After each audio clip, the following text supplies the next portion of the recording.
Hoje pela manhã, os órgãos de segurança se concentraram no atendimento de uma ocorrência de grandes proporções em Rio Claro. Cenas comuns de se encontrar no trânsito. Infrações diversas são cometidas no dia a dia por quem está no comando de um volante. Em Rio Claro, o número de acidentes com vítimas até que reduziu no ano passado. Mesmo assim, os dados são preocupantes. Em 2013, foram 1.054. 2014, 921 acidentes com vítimas e 8 mortes no trânsito. Infelizmente, muitas irregularidades não acabam muito bem. Aqui, um jovem de 20 anos trafegava de bicicleta na contramão quando foi atropelado e não resistiu.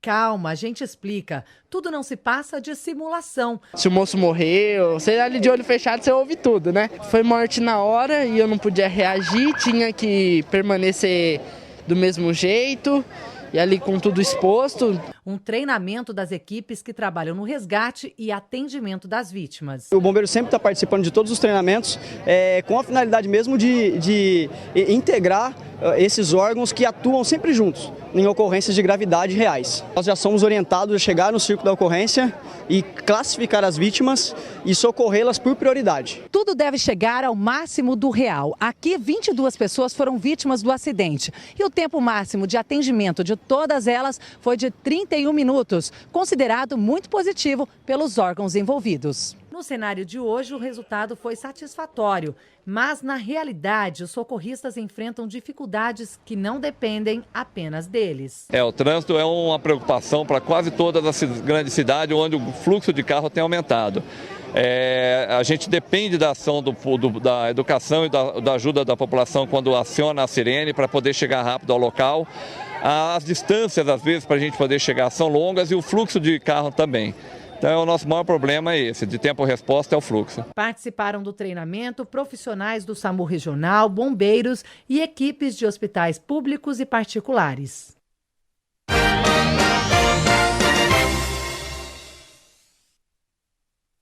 Vamos de direito do consumidor com o doutor Euclides Jutikoski aqui comigo. Tudo bem, doutor? Tudo bem, Paulo. Um assunto interessante hoje, uma dúvida que particularmente acho que pouca gente sabe. Você que trabalha aí, tem o respaldo do plano de saúde pela empresa, você tem alguns direitos mesmo pós-desligamento da empresa, que o doutor vai explicar como que isso funciona, doutor. Que espécie de respaldo é esse? Quanto tempo dura? Paulo, o que se pretende, principalmente na fase de demissão, é dar ainda aquelas seguranças que nós tínhamos enquanto nós estávamos com vínculo de emprego. Então, o governo ele estipula alguns benefícios, entre eles o próprio seguro-desemprego, e também com relação a plano de saúde, a legislação determina, né, que as operadoras de plano de saúde continuem, né, mantendo aquele trabalhador que se desligou da empresa, ou porque ele pediu demissão, ou porque ele aposentou, ou porque foi demitido, pelo menos por 6 meses. Né? Ele pode até ficar menos, porque vai depender do tempo de serviço. E não pode ser alterado o custo. Então vamos supor, se o custo daquele trabalhador era, só exemplo, R$100, ou ele pagava, ou a empresa, ou ele pagava de forma compartilhada, a empresa pagava integral, vai permanecer os R$100. Então, é um direito dele, eu acho que isso é interessante, a maioria dos trabalhadores não tem esse conhecimento. O que tem que ser visto, Paulo, que nas convenções coletivas de trabalho, daquela categoria profissional do trabalhador, se tem alguma cláusula especificando se o custo vai ser do trabalhador ou se vai ser da empresa. Uhum. Porque existe convenção que a empresa ela é obrigada a manter ele no plano por mais tantos meses com o custo da empresa. Então vai depender de como que é prevista a convenção coletiva de trabalho. Para o trabalhador ficar atento para que ele verifique, né, como que é a questão do plano de saúde, para ele, pelo menos por um tempo, ser mantido nesse plano de saúde. Ficar respaldado. Detalhes, for contratado por uma outra empresa que tenha plano de saúde, aí automaticamente cessa, porque passa a fazer parte de novo. Porque a intenção é dar esse benefício, dar essa cobertura para a saúde do trabalhador. Olha que dica importante, eu mesmo não sabia dessa informação, doutor. Uhum. Valeu pela dica aí. Muito obrigado pela participação, um ótimo final de semana. Para todos nós, Paulo.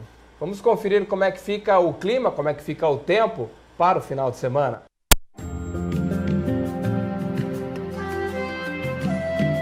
As temperaturas altas deste início de manhã devem continuar durante todo o dia.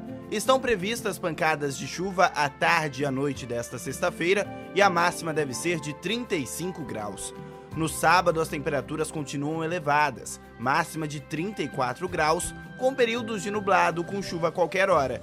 No domingo, sol entre muitas nuvens e as temperaturas caem pouco, máxima de 31.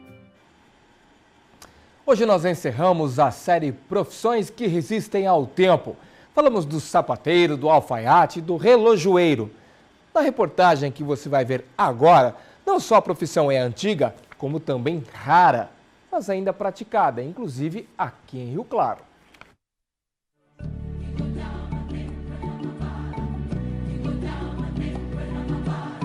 Quem entra distraído na casa do seu Correia leva um susto.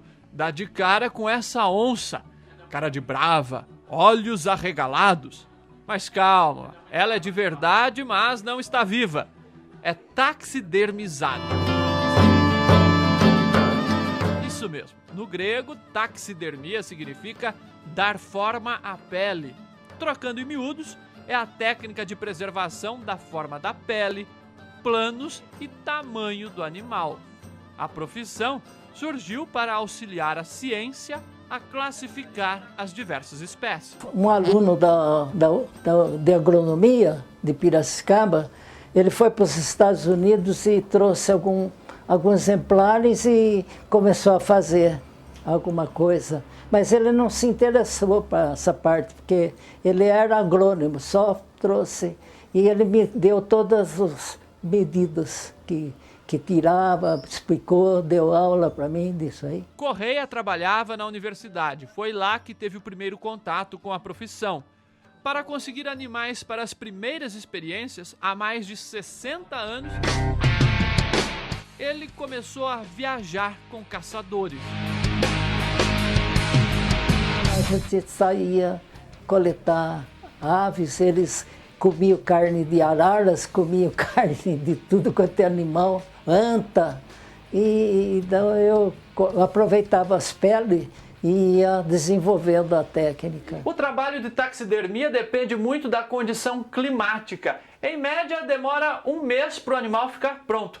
Esta cadela, por exemplo, o seu Correia já fez o enchimento e agora aguarda a secagem da pele para poder entregá-la ao proprietário. O primeiro passo é banhar a pele em produtos que a conservem com as características originais e sem cheiro. Enquanto isso, é preparado o enchimento, que varia conforme a estrutura do animal. O sapo, por exemplo, você não faz cisão nenhuma. Você abre a boca dele, pega a tesoura, corta a coluna vertebral. Daí você puxa para fora, esvazia ele, fica um saco. E qual que é o mais difícil? Mais difícil são mamíferos grandes, né? Que vai armações de ferro. Aquela onça, por exemplo. É, então. Mesmo com mais de 80 anos, Correia não pensa em parar. Mesmo aposentado, ele ainda recebe pedidos para fazer a taxidermia. Mas tem um animal que falta nessa lista. Justamente o tubarão. Tubarão, o pessoal de Piruíbe queria, mas não tinha dinheiro para pagar a despesa, compra, né? Hoje a ciência não precisa mais desse serviço. Os animais já estão todos catalogados. A demanda é exclusiva para decoração ou para eternizar um companheiro que morreu.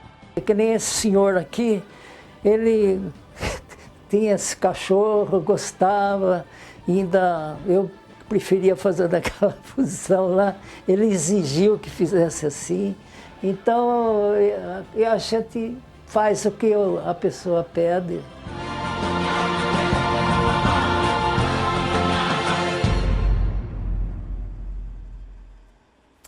E veja a seguir como foi o programa Ensaio Geral de ontem nos preparativos para os desfiles do ano que vem. E ainda, fique ligado na agenda para o fim de semana.